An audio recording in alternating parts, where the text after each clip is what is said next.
en este momento sería un muy buen tiempo de que ustedes saquen sus Biblias si ya no tienen una copia de la palabra de Dios delante de ustedes y abran sus Biblias en el libro de Efesios. Vamos a estar en el capítulo 1. Además, si el día de hoy tú no tienes una Biblia en tu celular o no tienes tu Biblia física, que te recomendamos que tengas una, te queremos decir de que en la parte de atrás hay algunas Biblias, todavía quedan unas 4 o 5. Si es que tú quieres una Biblia para que tú la puedas leer el día de hoy, por favor levanta tu mano y alguien te va a pasar una Biblia. Entonces hay unas Biblias en la parte de atrás, ¿ok? Bueno, mientras ustedes llegan a este precioso libro, Efesios, capítulo 1, quiero comentarles... mientras pienso en la consejería bíblica, avísame si es que está haciendo mucho ahí, si está bien. Un comentario. Tenemos la capacitación en consejería bíblica y yo le comenté a un amigo mío que hace capacitaciones de consejería bíblica alrededor del mundo. En esta semana él me comentaba que tenía una capacitación en Rusia, una capacitación en Fiji, una capacitación en otros lugares en Europa y tiene una capacitación en El Salvador, en todo lado. Y él me escribió lo siguiente y me dice: disfruta tu tiempo con el doctor Keith Palmer, que es quien viene a dar la capacitación. Almorzamos juntos ayer en una reunión de liderazgo. Él está emocionado de ministrar con ustedes. Él va a enseñar en nuestro programa de maestría en las Filipinas en julio. ... Postdata. Llevaron al doctor Fain y ahora al doctor Palmer. Se están llevando los mejores profesores. Y les cuento eso no solamente porque les animo que vayan a la conferencia, pero les cuento esto ¿por qué? Porque me doy cuenta de que hay muchas veces en la vida que este es un muy buen ejemplo de lo que nos pasa. Hay muchas veces que tenemos oportunidades o tenemos una realidad que nosotros nos perdimos porque no sabíamos que teníamos esa oportunidad. Déjame darles otro ejemplo. Hace unos años escuchamos en las noticias que uno de los mejores violinistas del mundo, no sé si se acuerdan, empezó a tocar en el metro de Nueva York. Al final del día, él estaba tocando y recibió $37 más o menos. Personas literalmente, mientras estaba tocando, personas estaban a esta distancia. Recibió $37. El día anterior él había tocado un concierto en Nueva York y él desde el escenario, si tú estás en la 7ª fila, que es más o menos por donde están ustedes, hubieras pagado $600 por verle. Imagínate que tú seas esa persona que recuerdas, lees las noticias y dices: ese violinista era él. ¿Qué hubieras hecho?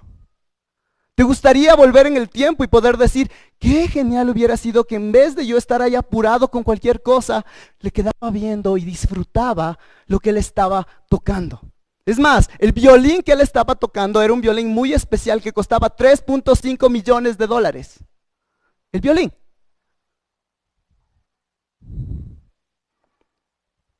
Les comento esto porque pese a que puede sonar triste y poder sonar como que, ¿por qué pasó? Es algo que nos pasa diariamente a cada uno de nosotros. Acabamos de cantar Sublime Gracia. ¿Qué significa sublime gracia?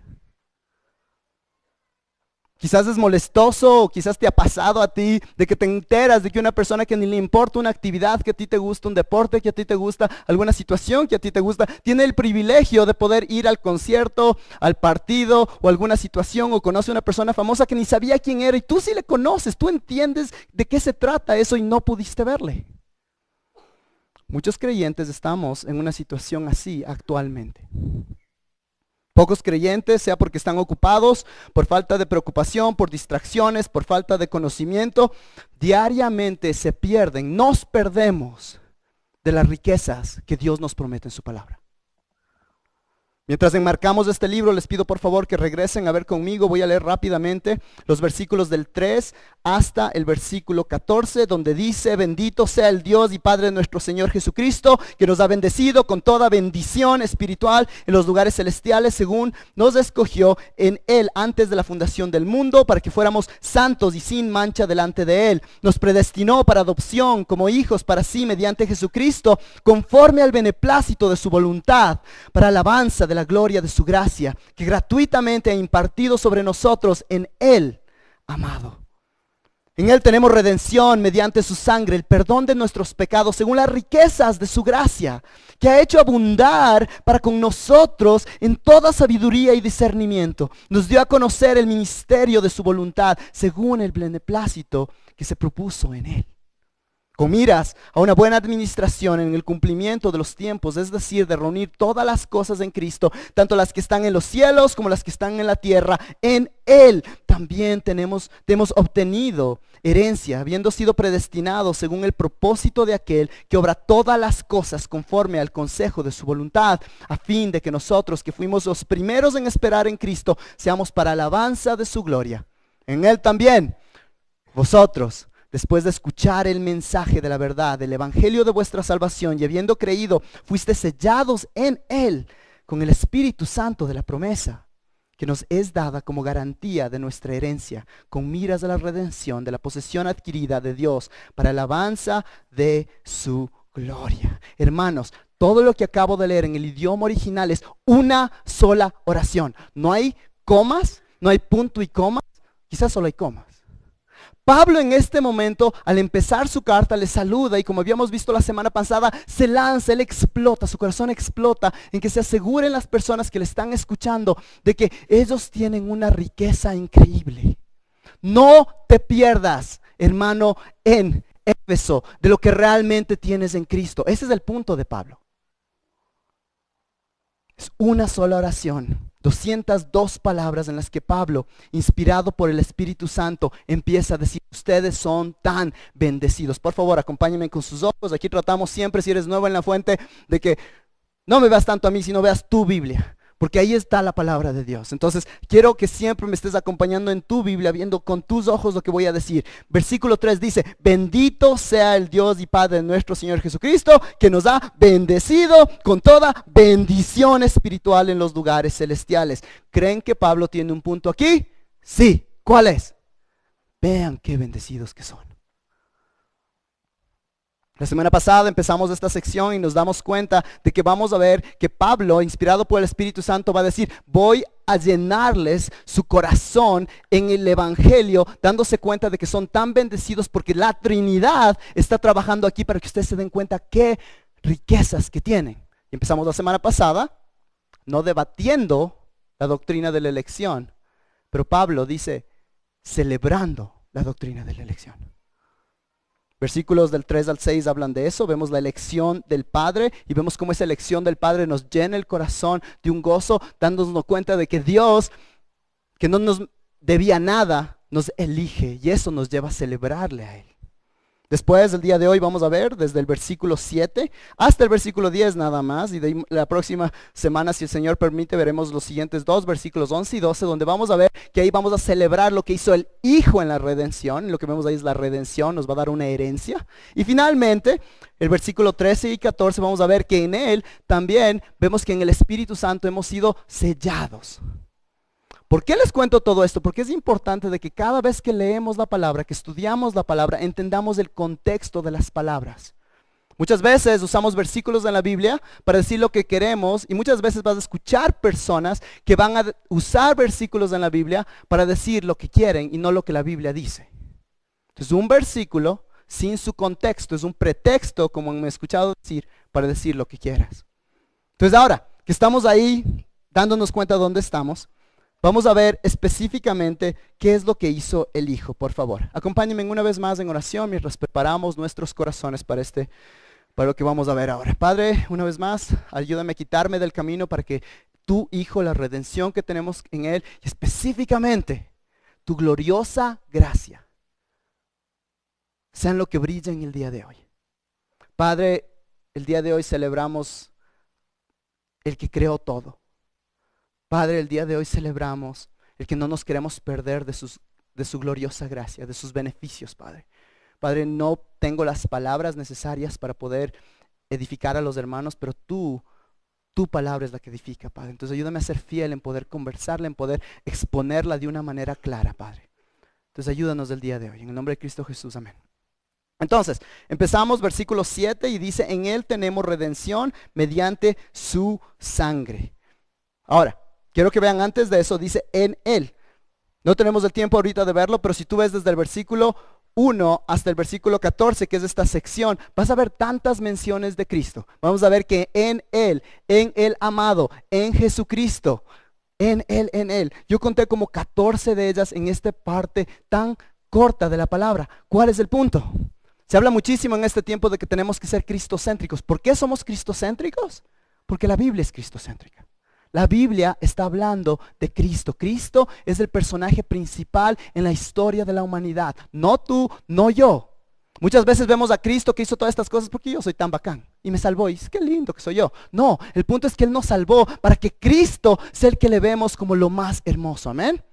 Muy importante. Ahora, sigamos caminando y vamos a ver algunas cosas. Aquí dice, para alabanza de la gloria de su gracia que gratuitamente ha impartido sobre nosotros en el amado.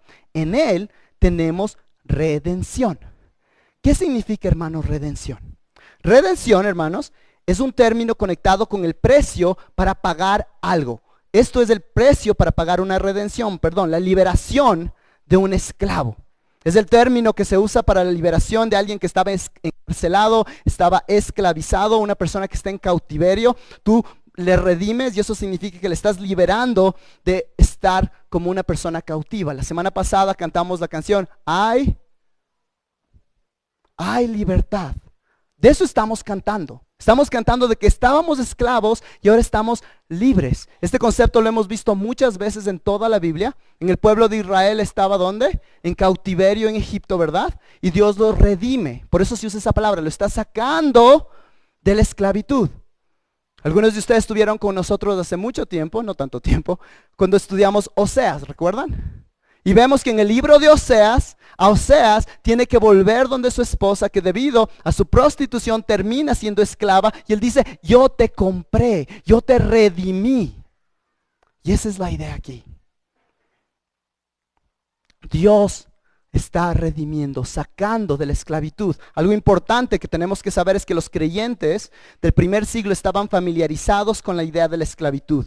60% de las personas eran esclavas en el Imperio Romano, no poseían ninguna propiedad, no tenían la libertad de viajar cuando y donde querían. Muchas veces se los trataba mal, eran maltratados, vendidos y separados de sus familias. En ese contexto, Pablo usa esa imagen para decirle, ustedes han sido redimidos. Y tú dirías, ¿redimidos de qué? Asegúrense de ver, por favor, qué dice después. Versículo 7. En Él tenemos redención mediante su sangre, el perdón de nuestros pecados. La redención tiene que ver muchísimo con esa relación con el pecado. Algo interesante, por favor, es que quiero que vean qué dice.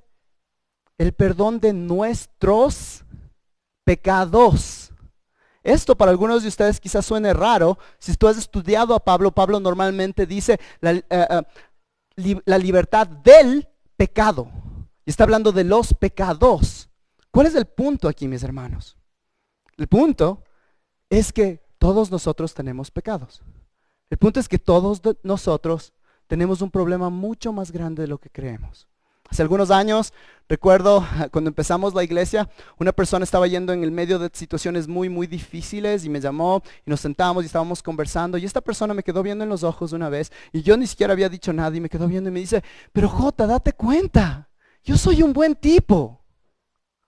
Yo soy un buen tipo. Y honestamente, en los ojos de todos nosotros quizás creemos que somos buenos tipos. ¿Por qué? Porque nos comparamos a una persona que es peor, ¿no es cierto? Como Hitler yo no soy, entonces soy un buen tipo. Entonces, dependiendo dónde tú pongas ese estándar, siempre vas a encontrar que eres un buen tipo. Pero el momento que te pones a ver, de acuerdo a lo que la Biblia dice que es ser un buen tipo, y buen tipo significa perfección, significa todo eso, tú te das cuenta que no eres como crees que eres. Estos pecados nos tienen esclavizados.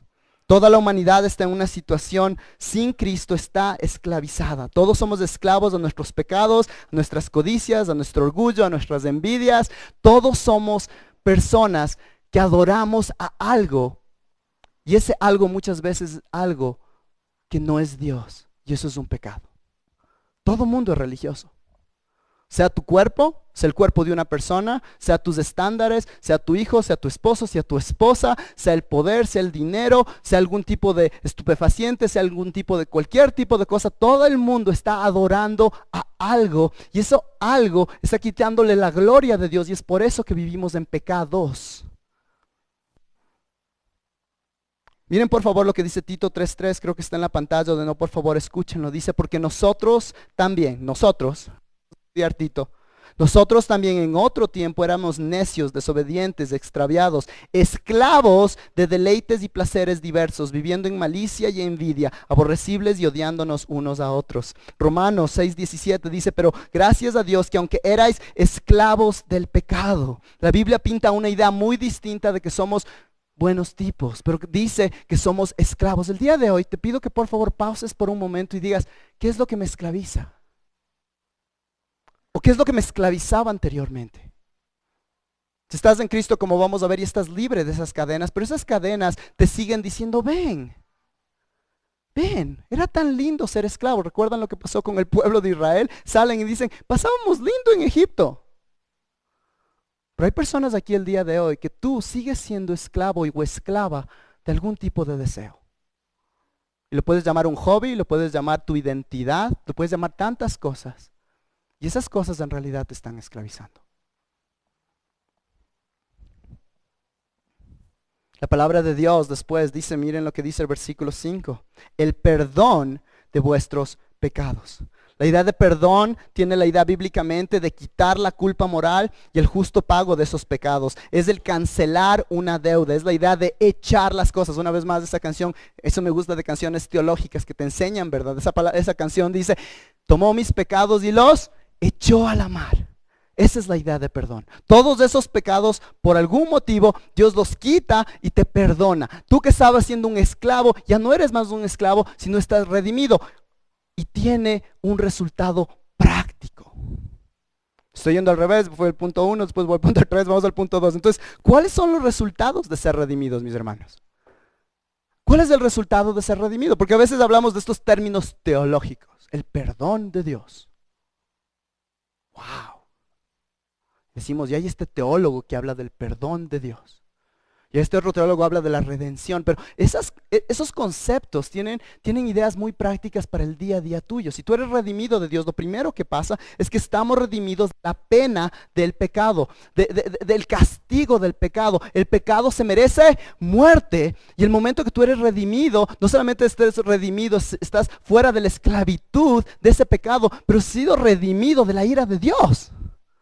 Y eso es buenas noticias. Pero la salvación no se queda ahí.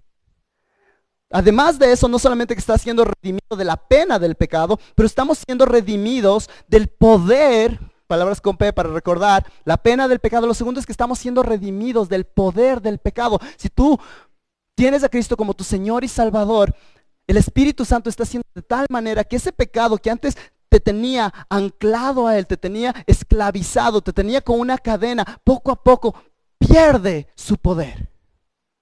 Quizás algunos de ustedes pueden decir aleluya eso en este momento. Personas como yo que estábamos esclavizados a varias pasiones, el día de hoy tú regresas a ver y dices, el poder de eso se ha desvanecido o ya no es tan fuerte el día de hoy. ¿Por qué? Porque en la gracia de Dios la redención te quita del poder del pecado, poco a poco.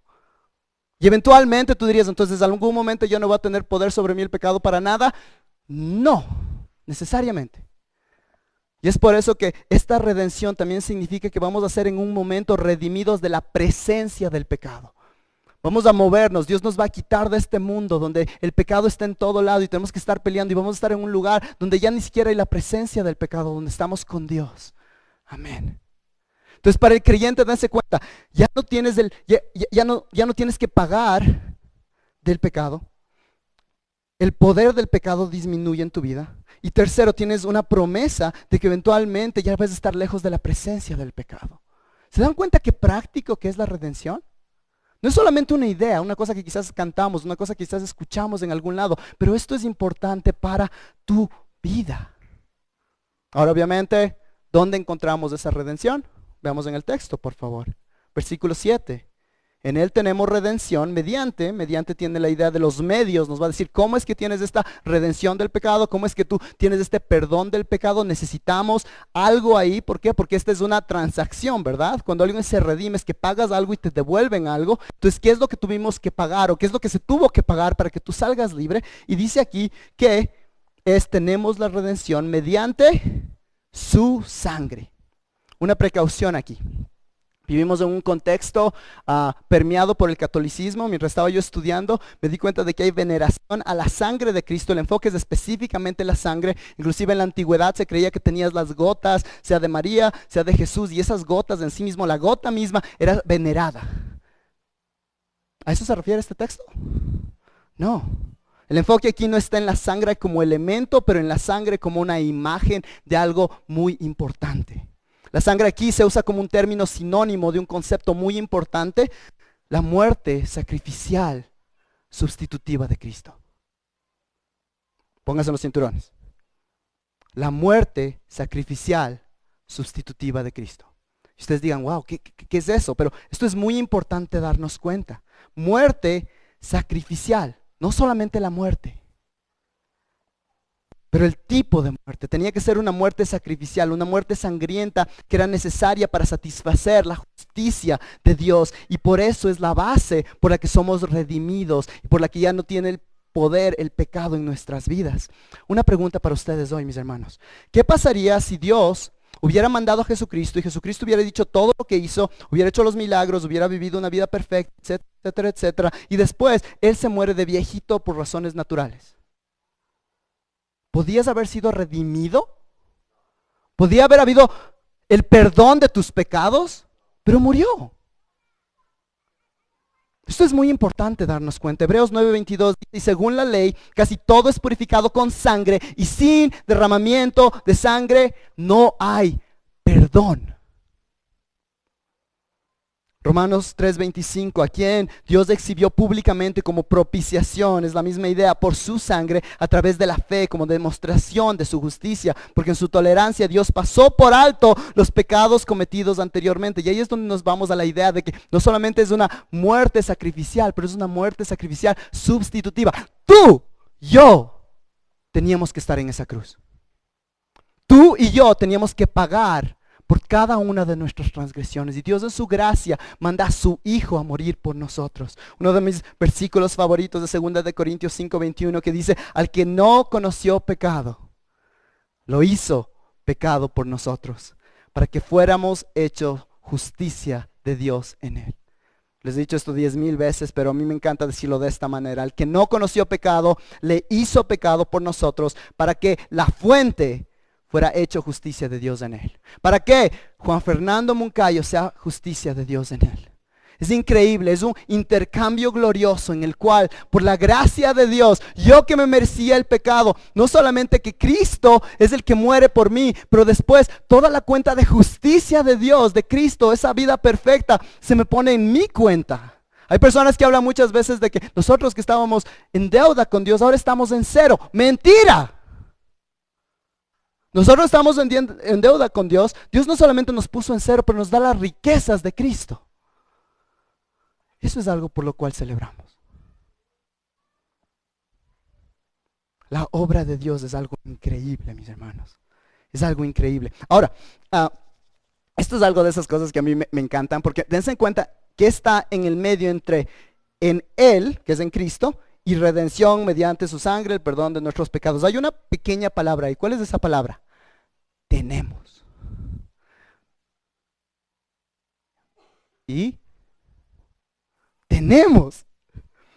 Es el poseer, es el sostener algo. Es un verbo en el original, para todos ustedes que les gusta ese tipo de cosas. Es un verbo presente en el original. Alrededor de esto tienes lo que se llaman verbos aoristas, que significa que están contando una historia. Pero la idea del presente es el punto que es una realidad presente. Algo que pasó anteriormente que tiene una realidad presente. Hemos sido redimidos de nuestro pecado. Hermanos, no dice para que ojalá puedan ser redimidos. No ha sido de que, ¿saben qué? Piensen que algo pasó hace mucho tiempo, en lo cual, pero la idea es de que esa redención es algo presente que tú posicionalmente tienes en este momento. Es una posición espiritual. La vida cristiana es en vivir en luz, que tú tienes esa redención. Tú tienes ese perdón de pecado. Es algo que ninguna otra religión en el mundo tiene. No es solamente un evento histórico que más o menos lo pensamos algún momento y el día de hoy tiene unas repercusiones para mi vida hoy mientras pienso en lo que pasó. Pero la idea es que la muerte de Cristo dice que tienes en este momento redención. En este momento, si tú eres un creyente y estás esclavizado a cualquier cosa, en realidad es que te olvidaste de esto o no has pensado en esto. Si en este momento tú eres un creyente y piensas que no soy perdonado de alguna cosa, no estás pensando en lo que dice este texto. Tú tienes perdón, tú tienes redención. Es algo tan seguro en el texto. Es el punto de esta palabra pequeñita. En Él tenemos. En Él tenemos. Cristo no solamente hace que la salvación sea posible, Cristo en realidad salva. Cristo en realidad salva. Aquí dos aplicaciones importantes antes de pasar la página al siguiente versículo. Es muy importante el día de hoy de que tú pienses qué es lo que haces con la cruz de Cristo, qué es lo que estás haciendo en este momento con la cruz de Cristo. Hay personas que les gusta Cristo porque es un lindo ejemplo, les gusta Cristo porque tiene lindas enseñanzas, les gusta Cristo es más porque esa sangre, pobrecito Cristo, y me siento mal, entonces le voy a seguir a Él. El punto es qué haces con la cruz de Cristo. Tú, cuando ves a Cristo, lo que ves es que yo debía haber estado en esa cruz, y en esa cruz, como dije hace un momento, yo debería haber estado ahí, y ahora Cristo está en esa cruz, y por eso yo puedo vivir una vida distinta, porque yo he confiado en Cristo. Entonces el día de hoy, si es que ese no eres tú, si eso es algo que tú pensaste que hiciste, el día de hoy asegúrate de eso, pídele al Señor. Amén. Ahora, número 2. Seguramente muchas personas de aquí, yo veo que muchos de ustedes están haciendo esto, entonces significa de que, yo cacho eso, gloria a Dios.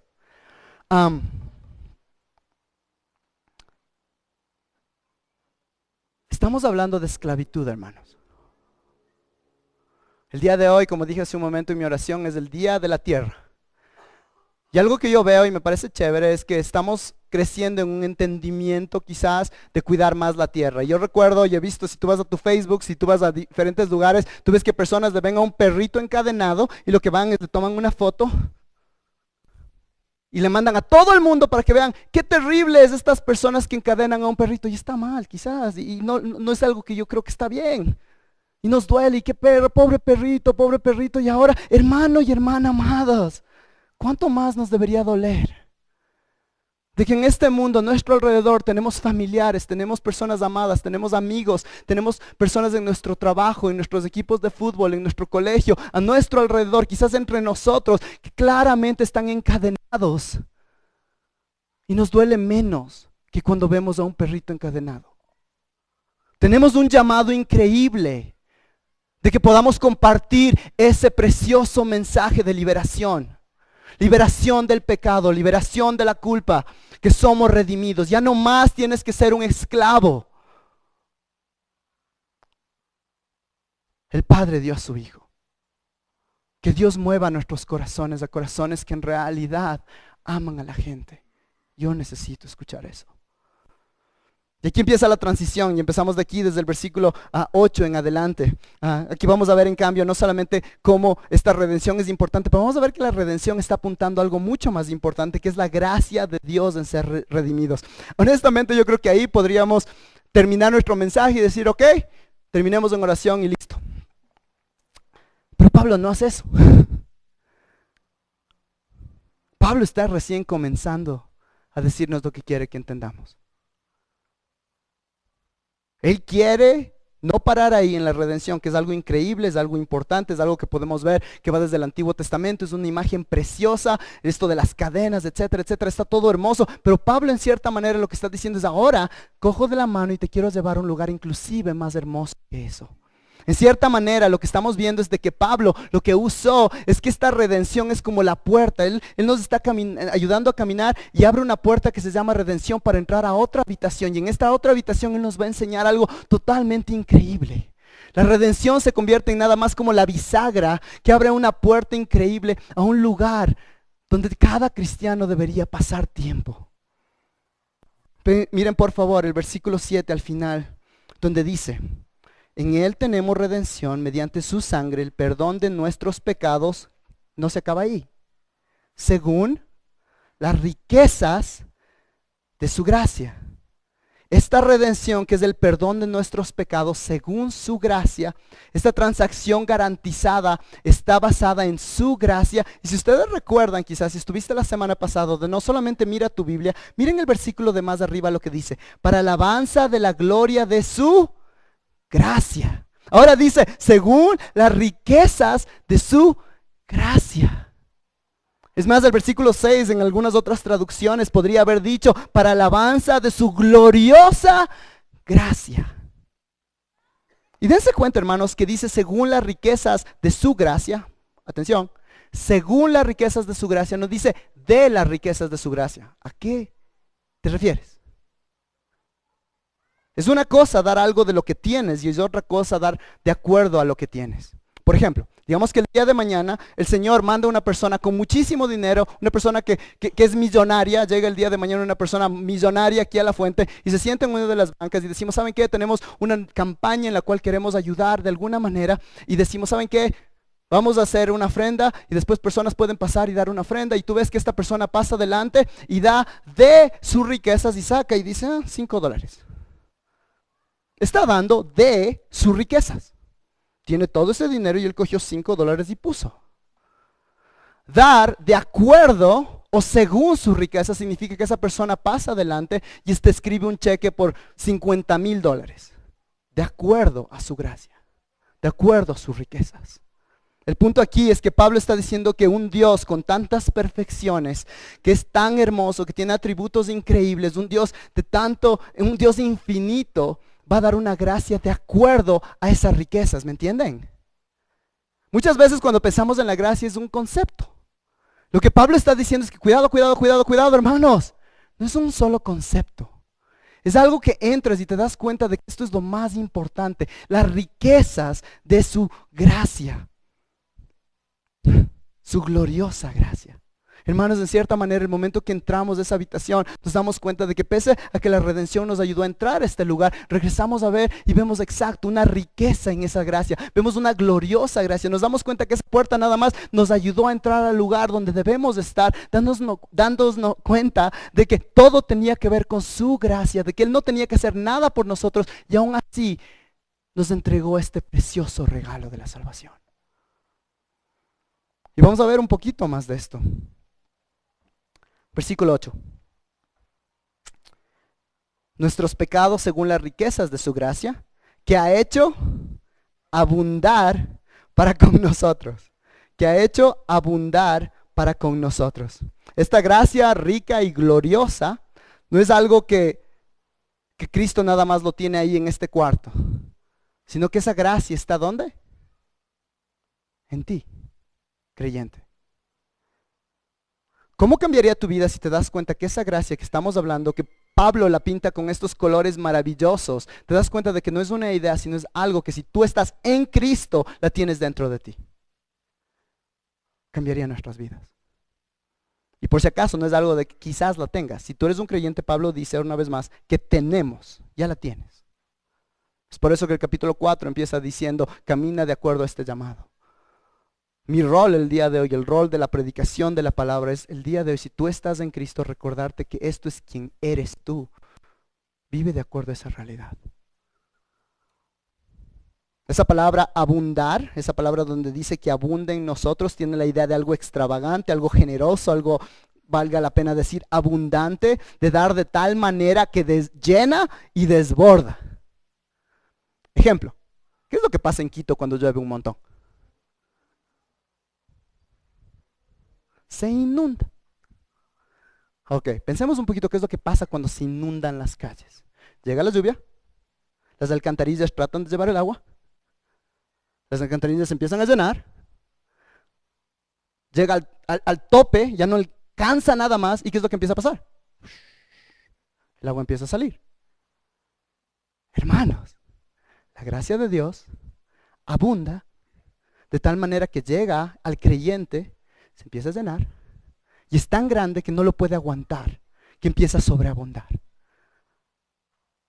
¿De esa manera pensamos en la gracia? Cuando cantamos, sublime gracia del Señor, yo te digo, yo no pienso en eso debería pensar. Gracias, hermanos de la banda el día de hoy por hacerme acuerdo de eso. Ah, la gracia de Dios. La gracia de Dios. En Cristo estamos inundados con esa gracia. Iglesia, nuestra redención es todo por gracia. Esa gracia que te salvó es la gracia que tú necesitas celebrar no solamente en el momento de tu conversión, pero es la misma gracia que necesitas en el día a día en el cristianismo. Es la gracia que te da más de lo que tú te mereces. Es la gracia inmerecida de Dios. Todo es por gracia. Todo es por gracia. Creces en gracia. Eres salvo por gracia y creces en gracia. El crecer en gracia es lo más importante en tu vida. De que no se merecen que, bueno, la salvación es porque yo no hice nada, es toda la gracia de Dios, pero mi santificación también tiene que ver que todo Dios lo hace todo, no. Tiene que ver en esa idea que se llama la idea de que ya no es de los dos lados, sinergética. Dios hizo algo y tú también, pero en ese momento tienes que botarte en la gracia de Dios, mis hermanos. Podrían hablar más de eso, pero sigamos por favor, porque nunca vamos a acabar. Versículo 7, en Él tenemos redención mediante su gracia, el perdón de nuestros pecados según las riquezas de su gracia, que ha hecho abundar, siguiente parte, para con nosotros, hablamos de eso, está con nosotros, ¿en qué? En toda sabiduría y discernimiento. Parte de esa gracia rica, de esa gracia abundante, de esa gracia que está dentro de ti, está relacionada con la sabiduría y el discernimiento. Hoy en día vivimos en un cristianismo antiacadémico. Hoy vivimos en un cristianismo antiacadémico. Yo sé que suena raro, pero en cierta manera la gracia está diciendo que está conectada, versículo 8, en toda sabiduría y discernimiento. El día de hoy, si tú pones en el internet a veces algún tipo de cosa en el cual alguien dice alguna barbaridad teológica y tú respondes, dices, ¿sabes qué? No creo que eso es lo que dice, te van a atacar todo el mundo. Pero es que yo no estoy viendo la Biblia, sino lo que quiero es que tú sientas esto. Tú no puedes sentir nada si primero no entiendes lo que estás hablando. Un mundo cristiano empieza con emociones y ataca cualquier intento de usar el razonamiento. Y no estoy diciendo que el razonamiento es el final. Quiero que se den cuenta en el contexto de lo que estamos hablando, de que Pablo está hablando mucho de entendimiento, está hablando mucho de sabiduría. ¿Pero cómo le está hablando? Con emoción. Es un corazón que ha sido transformado por entender las realidades del Evangelio de la manera pequeña. Obviamente, si su gracia es tan increíble, no la vas a entender totalmente, pero te estás empapando en esa gracia de tal manera de que el rato menos pensado tu corazón se engancha a esa sabiduría, se engancha a ese entendimiento y celebra a Dios con una emoción basada en la palabra de Dios, en la verdad bíblica. La gracia no viene de mover tus emociones, pero tus convicciones, como decíamos la semana pasada, tus emociones se igualan y alaban a Dios. Parte de esa gracia se representa mediante esta sabiduría y este discernimiento. Qué hermoso, hermanos. Un teólogo lo puso de esta manera y creo que es la mejor manera que he visto que alguien lo explica. La gracia es un regalo, pero este regalo está envuelto en sabiduría. Este regalo está envuelto en sabiduría y discernimiento. El papel regalo de este regalo que es la gracia es la sabiduría y el discernimiento. No sé para ustedes, pero esta semana para mí fue increíble el estudiar este texto. Porque mientras estaba leyendo y estudiando y dándome cuenta de que muchas veces yo trato a la gracia, como les acabo de decir, la gracia de Dios, ¿no es cierto? La salvación es por gracia y es verdad, pero no me doy cuenta de las profundidades de esa gracia. Y el rato que mi corazón, mi mente empieza a entender esto, es como que mi corazón no podía sostener esta realidad y era como que gloria a Dios. Y eso es lo que está pasando con Pablo aquí. Él está contando esto y está diciendo, qué hermoso es esto, ¿verdad, hermanos de Efesios? Y el deseo es ese, que personas se unan a Él en celebrar la gracia de Dios.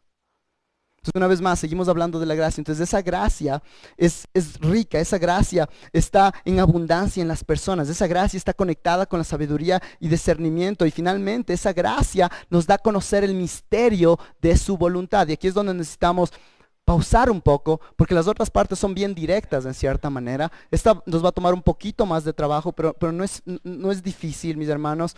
Esa gracia no solamente sobreabunda, pero esa gracia nos empuja, como dice en el versículo 9, nos dio a conocer, ¿qué? El misterio de su voluntad. Conocer un misterio. En nuestro contexto, si tú hablas de un misterio, estás seguramente pensando en, lo primero que viene a mi mente es misterio sin resolver. Fantasmas.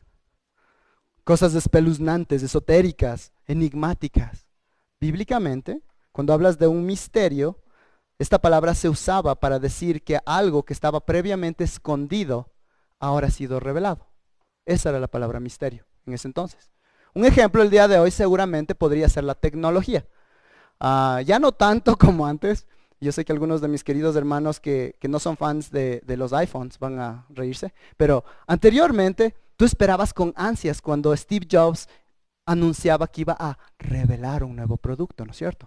Y personas se ponían súper emocionadas. ¿Y ahora qué va a hacer eso? Y cuando salió el iPod o cuando salió el primer iPhone, personas decían, wow, algo que no sabíamos antes, ahora lo estamos viendo.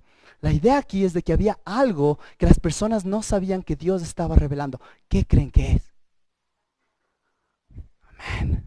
Miren el resto del versículo, por favor. Nos dio a conocer el misterio de su voluntad según el beneplácito que se propuso en Él, con miras a una buena administración, el cumplimiento de los tiempos, es decir, de reunir todas las cosas en Cristo, tanto las que están en los cielos como las que están en la tierra, en Él. Cristo es esto. Ahora que tenemos esta sabiduría, este discernimiento, Dios nos permite en su gracia darnos cuenta de algo totalmente increíble. Uno de mis versículos favoritos, y ustedes seguramente lo saben, los que han estado aquí en la fuente, uno de mis mensajes que me encanta. Si alguien me invita normalmente a predicar, yo normalmente voy a Primera de Pedro capítulo 1, versículos 10 al 12, donde dice lo siguiente. Acerca de salvación, los profetas que profetizaron de la gracia que vendría a vosotros, diligentemente inquirieron e indagaron, procurando saber qué persona o tiempo indicaba el Espíritu de Cristo dentro de ellos, al predecir los sufrimientos de Cristo y las glorias que seguirán. ¿Escuchan ahí la cruz de Cristo, la sangre de Cristo? Y de ahí sigue diciendo, a ellos les fue revelado que no se servían a sí mismos, sino a vosotros, estas cosas que ahora os han sido anunciadas mediante los que os predicaron el Evangelio por el Espíritu Santo enviado de los cielos, cosas a los cuales los ángeles anhelan ver. Me encanta ese versículo porque ahí tú ves los profetas, esas personas que leemos en el Antiguo Testamento que son los duros, los que ven milagros, te quedan viendo a ti y te dicen, tú cachas algo que a mí me hubiera encantado saber. Los ángeles regresan a ver y dicen, ¿sabes qué? Tiene que ver tanto contigo. Estás viendo algo que a mí me encantaría ver y tú no lo ves. Primero de Pedro, capítulo 1, versículos del 10 al 12.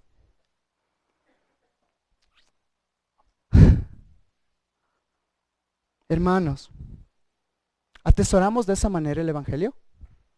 ¿Atesoramos de esa manera esa gracia que Dios nos ha dado? El Evangelio era un secreto divino que estaba escondido en el Antiguo Testamento y el día de hoy tú lo puedes ver. No solamente lo puedes ver, lo puedes experimentar. El día de hoy tú puedes poner tu confianza en Jesucristo y recibir esa redención. Y puedes en este momento también recibir el perdón de Dios. Y aquí hay personas que van a empezar a decir, pero un ratito Jota, la semana pasada hablamos de la elección de Dios y el día de hoy estás diciendo que pongamos nuestra fe, pero si no me elige, esa no es para ti la pregunta. La pregunta el día de hoy es que la palabra de Dios dice que confíes en Cristo. Deja que Dios decida el resto. Y vemos aquí una vez más la centralidad de Cristo en todo. Entonces, sigamos leyendo, por favor. Nos dio a conocer el misterio de su voluntad según el beneplácito que se propuso en Él. Una vez más, toda esta idea de Cristo, del Evangelio, de lo que vemos aquí, está propuesta en Dios por el deleite de Dios. Versículo 10, con miras a una buena administración en el cumplimiento de los tiempos, es decir, de reunir todas las cosas en Cristo, en el tiempo correcto, hermanos. Lo que aquí está diciendo Pablo es de que Dios es soberano sobre todo el tiempo. En el tiempo correcto, Dios en su voluntad decidió enviar al Hijo.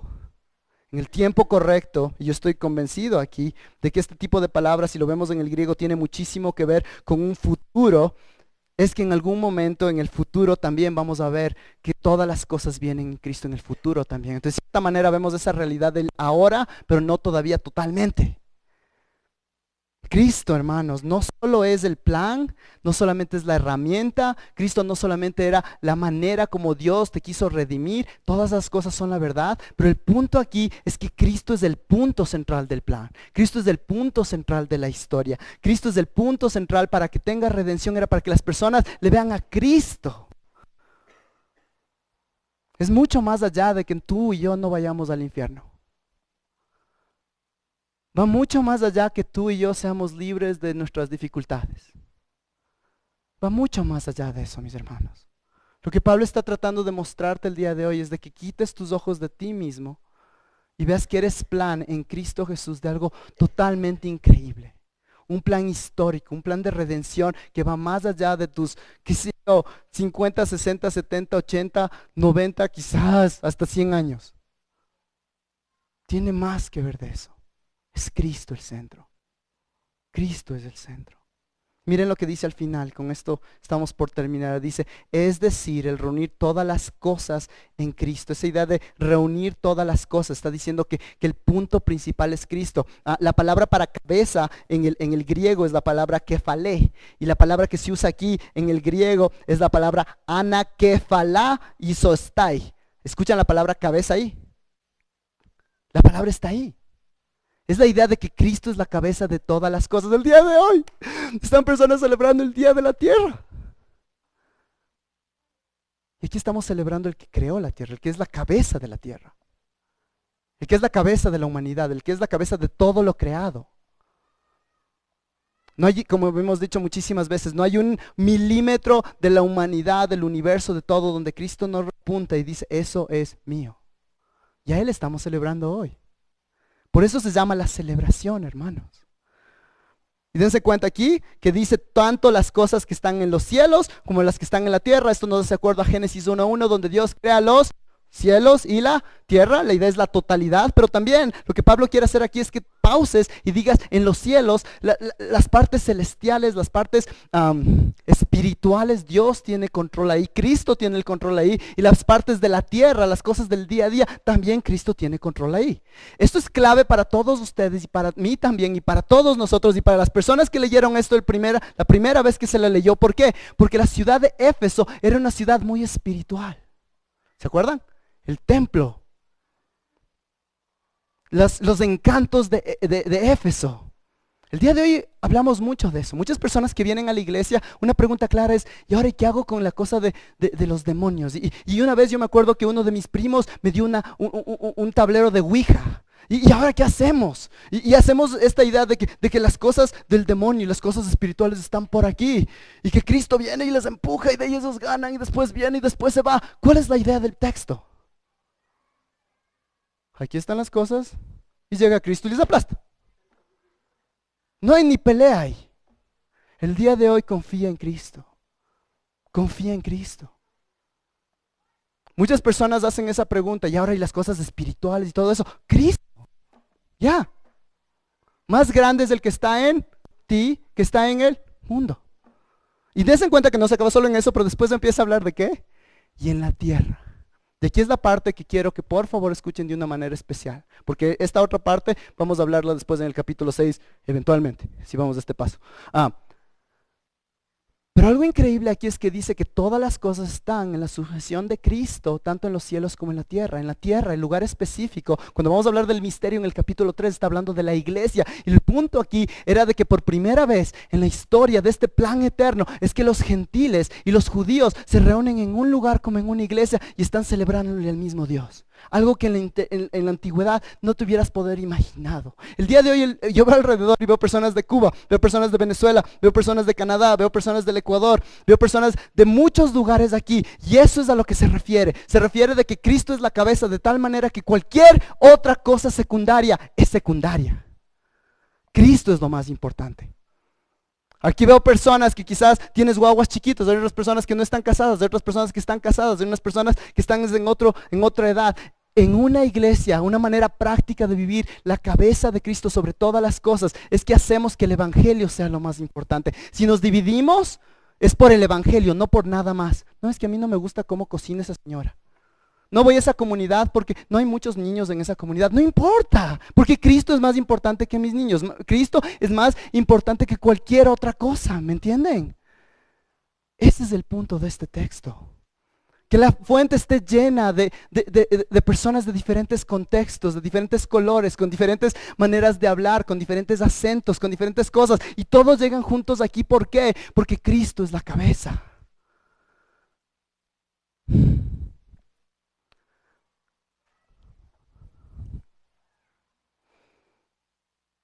Entonces, como conclusión, abrimos la puerta Esa puerta era la redención y entramos en este cuarto, ¿se acuerdan? Que es la gracia. Y esta gracia es rica y esta gracia es gloriosa. Y el momento que tratamos de entrar nos damos cuenta de que esta gracia, ya que es más allá de los cielos y de la tierra, entramos a este lugar y solo por darles una imagen, es como que el techo explota.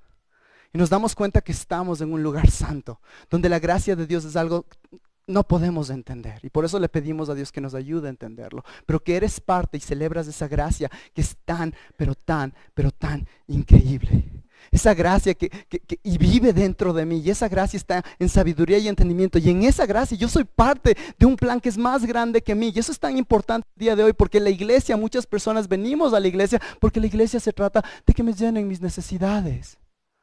El evangelio llena las necesidades, pero de ahí eres parte de un plan más grande que ti.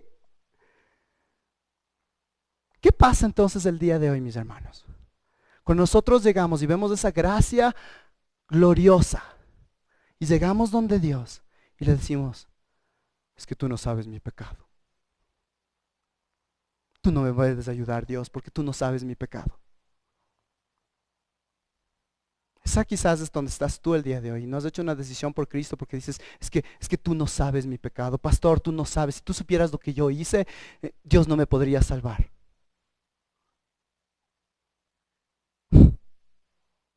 No, es que sabes que tú no sabes mis dificultades. La gracia de Dios. Es que tú no sabes mis tentaciones. La gracia de Dios. El día de hoy, mis queridos hermanos, donde sea que estés, esa gracia te está invitando a la cruz de Cristo, porque la gracia de Cristo es tan abundante que aplasta tus pecados, porque Él murió en esa cruz, que aplasta cualquier tipo de cosa que estás pasando el día de hoy y te sostiene en medio de eso. No te estoy diciendo que te va a dar la vida perfecta, pero que te sostiene en medio de esas cosas. El mundo quiere que tú dejes que el mensaje del día de hoy sea algo en lo que tú no pienses. Te lo digo abiertamente. El mundo va a tratar que el mensaje del día de hoy sea algo que tú no lo estás pensando. Quiere que en vez de que tú te veas, porque en Cristo Jesús tú eres parte de una historia gloriosa en la cual, como acabamos de decir, los ángeles, el cielo y la tierra están en la primera fila viendo esta preciosa historia en la cual tú eres parte si es que estás en Cristo. El mundo quiere que no pienses en eso. Quiere que te enfoques en cosas a veces malas, abiertamente, el pecado. Pero muchas veces, y quizás la mayoría aquí, va a ser en que te enfoques en cosas buenas y te olvides de que hay algo más grande que ti. De que pienses en que me tengo que graduar. Está bien que te gradúes, Nati, donde sea que estés. Bien. No estoy diciendo que estuvo mal. Pero el punto es que puedes hacer todas las cosas bien y perder la perspectiva de que eres parte de una historia más grande. Que eres parte de esa gracia gloriosa el día de hoy. Si yo soy muy honestos, esta verdad yo la necesito. 3 semanas después de haber venido de donde mis papis, la pregunta clásica en los Estados Unidos de todos mis amigos, de mis familiares es, ¿qué haces en el Ecuador? Soy honesto.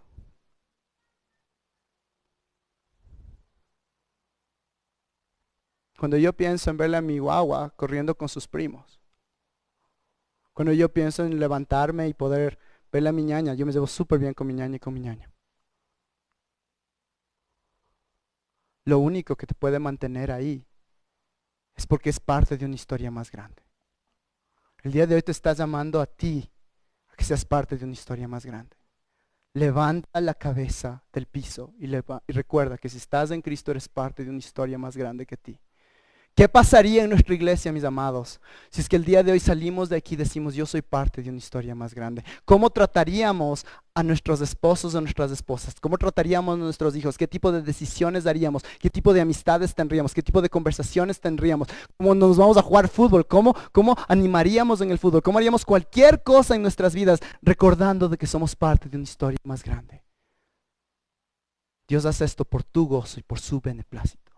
Es un placer el poder ser parte de ese plan. Y el día de hoy, el llamado es para ti. Y mientras terminamos este tiempo, lo que hacemos semana a semana es recordar a Cristo y celebrarlo a Él. Muchos de nosotros tenemos que arrepentirnos antes de venir a la mesa y pedirle, Dios, ayúdame a recordar tu gracia. Y de esa manera caminemos de una manera distinta. Amén. Acompáñenme en oración, por favor. Padre, gracias por este tiempo, te agradezco por tu palabra, te agradezco cómo tú me has ministrado a mi propio corazón en este tiempo. Padre, quiero pedirte que por favor protejas el corazón de mis amados hermanos y hermanas. Hay personas que tú les vas a llamar a que salgan de aquí porque están haciendo la decisión basado en que la historia es más grande que ellos. A otras personas les vas a pedir que se queden. A otras personas les vas a pedir que en este momento ellos hagan decisiones o ellas hagan decisiones que muestren que el evangelio es lo más importante en tu gracia porque ya tienen esa redención. Sea relaciones, sean actividades, sean el manejo de su tiempo, etcétera. Yo no sé, Padre, pero tú sabes y en este momento tú les estás hablando porque tienes tu Espíritu Santo en ellos para que hagan decisiones basadas en los objetivos del evangelio, Padre. Entonces te quiero pedir por esta preciosa iglesia, gracias por una iglesia que es fiel, Padre, una iglesia que es piadosa, que quiere crecer en ti. Entonces te quiero pedir por eso. Ahora, Padre, no asumo que el día de hoy todas las personas aquí te conocen.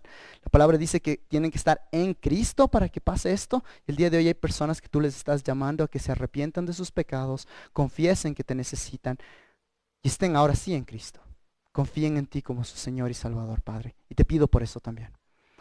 Padre, que se diga de nosotros mañana y que se diga de nosotros en 10 años, 20 años, 50 años, 60 años, que la gloria fue tuya, Padre. Bendice este tiempo juntos mientras ahora cantamos y celebramos tu preciosa gracia. En nombre de Cristo Jesús. Amén.